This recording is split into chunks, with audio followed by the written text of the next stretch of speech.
All right, good morning, U.S. History. Today is Tuesday, the 12th day of May. The purpose of today is to kind of go over the schedule for the next 2 weeks as we kind of round out our school year, rounding out semester two, and rounding out our semester of remote learning. So if you are viewing this later in YouTube and you have questions that come up, please shoot me an email. I'll try to do my best to kind of go over the schedule, and we'll look at that final project piece as we move forward. So let's go here to the schedule.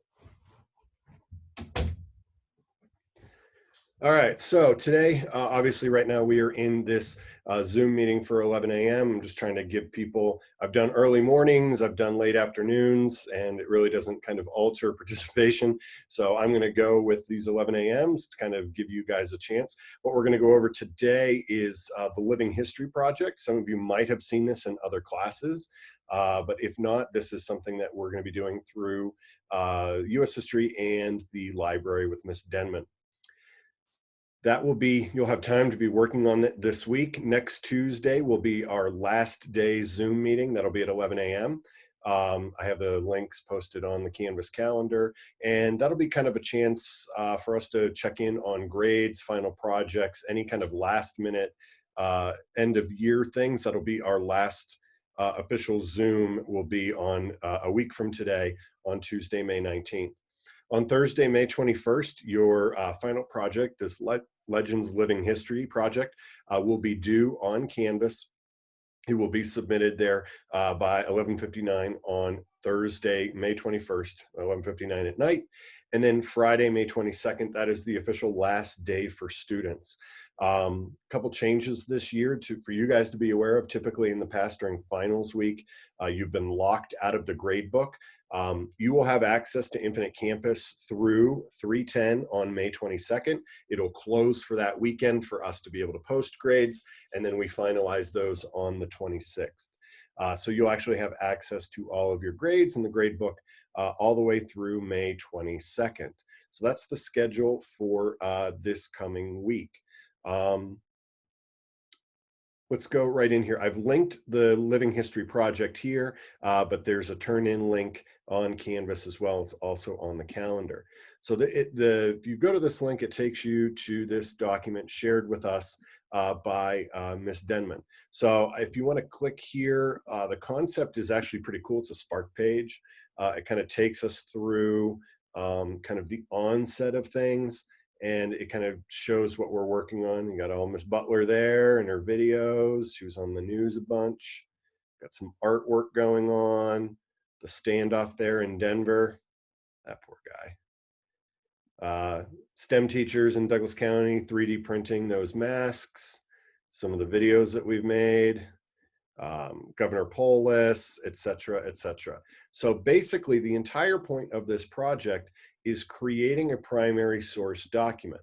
So that primary source document, like when we were looking at newspapers for 9/11, when we look at some of Mr. Graves' artifacts from the Apollo missions, you're looking at real living history. You're looking at those first person accounts, those primary sources.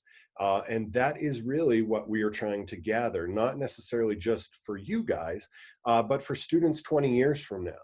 Okay, all the students I had when I was student teaching in 2002, and when I first started teaching high school in 2002, 2003, those kids are in their 30s now.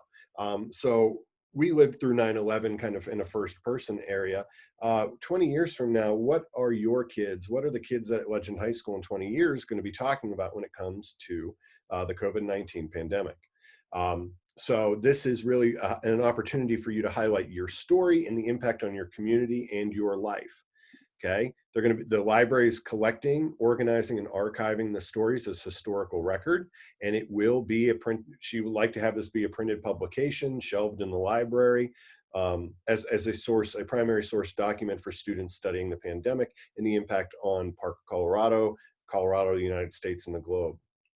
So there is some guidelines here, and I want to start by saying this, and they say when you remote learn, you should look at the camera. This is completely optional. Now, some of you might hear this and go, hey, I don't have to do a final project. That's not who I'm talking to. I'm talking to people whose lives right now might be crazier than you could ever imagine.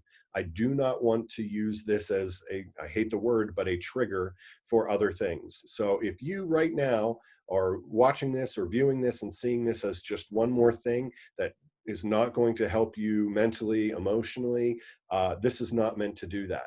This is meant to be an opportunity for us, for those who are willing to collect this primary source information. And I think it's a project that's worthwhile. There's a few different ways that we can approach it, okay?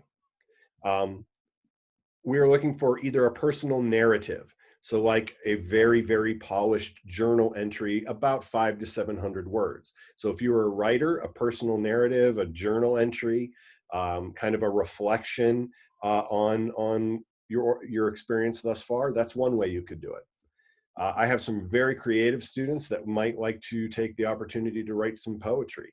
I've really turned to poetry of the past, looking at some of the poems out of World War One, some of the poems out of the Gilded Age. There's a lot of that, those feelings and emotions that are very similar to what we're going through right now. So if you are someone who would like to organize and write a poem, that would be another way that you could record history. This one, a performance, either a dramatic monologue, a musical composition, or a video story. Some of you are far more creative in your videos, whether it's on YouTube or your TikToks and your Instagram lives and all these things. If there's a video story that you feel comfortable putting together through photos, through interview clips, this is totally up to you and open-ended. I've had students who are musically inclined that are writing original compositions or performing covers of songs. Have someone record you, playing the piano, playing an instrument, some type of performance. And then this one here, artwork, that could be a drawing, a painting, photography, sculpture, it could be a comic strip. There's really no wrong way to approach this project, but those are the four kind of areas that she was looking to pick. So if there's one that sticks out to you, I think you should absolutely follow your heart and do one that you feel you're gonna be strong at. There are some prompts here that you could use to kind of start the process. What are unexpected ways you found to spend your time? What are some must-haves for sheltering in place? What have made you laugh? What has brought you peace, comfort, and calm? How has it impacted your family or community? There are people in our own community who have lost jobs, who are really struggling right now. And how has this impacted your life? How has this impacted your community? Have you noted any inequities in the way the pandemic has impacted people?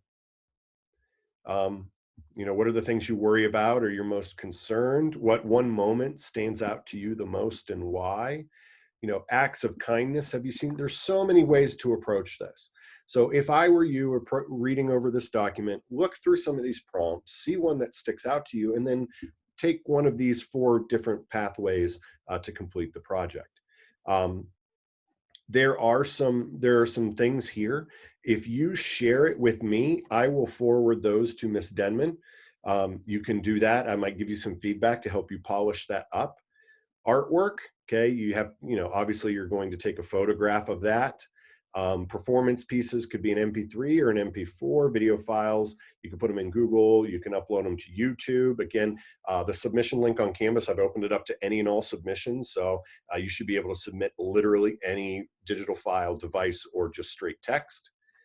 However, there is a release form, so part of that would be completing the release form, and I will verify with you once you've completed that. But this must be completed. This is one of the only things besides turning it in. You must complete the release form that just says that you and your parents give permission for this to be documented and it to be shared down the line. So there's some other great resources here.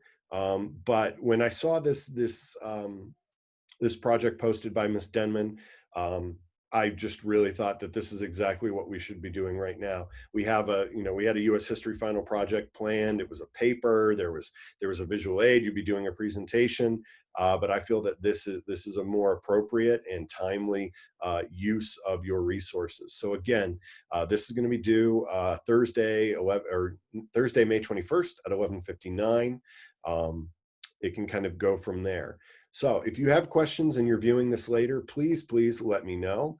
Um, if I'm going back here again, remember guys, if you are looking for other resources, I have not made my YouTube videos publicly listed. I've had them unlisted, but they are all posted here on the remote learning page on Canvas, as well as the schedule for this week.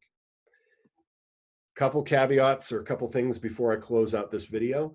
If you are wondering, Mr. Fleet, I've done all of these formative assignments, my grade is not really budging at all. Is there anything that I can be doing to get my grade up from where it is? I would encourage you to reach out to me through email. I am ready and willing to accept any and all missing assignments, even back to the beginning of the semester, if it's going to make an impact on your grade. Please don't just, throw a couple words on a piece of paper and call it a day. Please reach out to me. We can go and see which ones of those are going to make the greatest impact.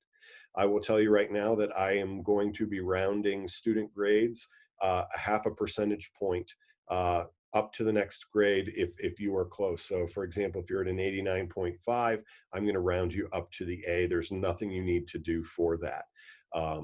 Otherwise, guys, your grades have not decreased since where we left them on March 13th. And if you have more specific questions about your grade, assignments that are missing, things that you can be doing, please reach out to me through email and we can set up a video chat or just kind of communicate from there. But like I said, I'm willing to accept any and all missing assignments all the way back to the beginning of the semester if it will help impact your grade positively. So threw that out there. If you have any questions, guys, please shoot me an email. Otherwise, be safe, stay healthy, wash your hands, and enjoy the sunshine. And I will talk to you next Monday.